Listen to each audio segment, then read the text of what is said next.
தேனி, மதுரை, திண்டுக்கல் உள்ளிட்ட மாவட்டங்களில் பரவலாக கனமழை. கோடை வெப்பம் தணிந்து குளிர்ச்சி நிலவியதால் மக்கள் மகிழ்ச்சி. 4ஆம் கட்ட மக்களவைத் தேர்தலுக்கான பிரச்சாரம் இன்று மாலையுடன் நிறைவு. 10 மாநிலங்களில் உள்ள 96 தொகுதிகளுக்கு நாளை மறுநாள் வாக்குப்பதிவு. உதகை அரசு தாவரவியல் பூங்காவில் உற்சாகத்துடன் தொடங்கியது 126வது மலர் கண்காட்சி. உற்சாகத்துடன் கண்டுகளிக்கும் சுற்றுலா பயணிகள்.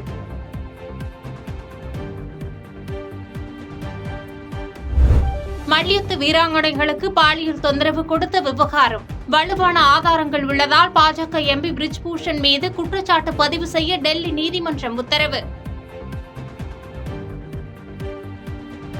பாதகம் செய்பவரை கண்டால் நாம் பயங்கொள்ளலாகாது பாப்பா. மோதி மிதித்து விடு பாப்பா, அவர் முகத்தில் உமிழ்ந்து விடு பாப்பா. அண்மை செய்திகளை உடனுக்குடன் தெரிந்து கொள்ள இணைந்திருங்கள் இயம்நாடு தொலைக்காட்சியுடன்.